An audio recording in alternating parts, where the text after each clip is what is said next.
have a look at the replay. William, move your Microphone. Look at the size of that. Microphone. I'm not kidding, it's like an orange on a toothpick. You're gonna give the boy a complex. Well, that's a huge... Microphone. It's a virtual planetoid. Has its own weather system. Welcome. I have a quick video, an idea I wanted to share with the community. I recently bought this Zoom H5Studio. The thing's amazing. I will not leave a review because there's so many fantastic ones out there, but I wanted to show a solution that I designed and came up with. A little cover for the built-in XY microphones. A lot of people have used the O-ball. It works pretty well. Very soft. The issue I've seen is that the O-ball can touch the wires. I designed this in a 3D CAD program.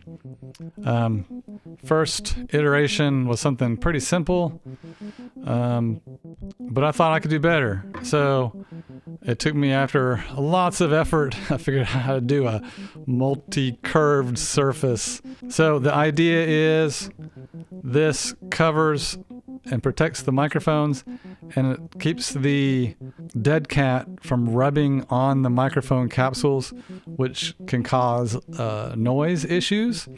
I'll share this one. It's actually way too big, but it does work with this. So the way it works is it basically sits under the little nubs on the back. On the front, it just kind of rests there, and it's pretty secure. It is fairly resonant.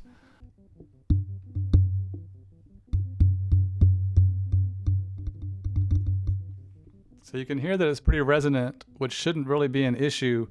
With the dead cat on, it deadens it, and so it doesn't really make it as resonant. So I will provide a link in the description for the STL file. You are welcome to have fun with it, print your own, and go to town. Also, let me know if you think of any improvements. Thanks for watching, and have a great day.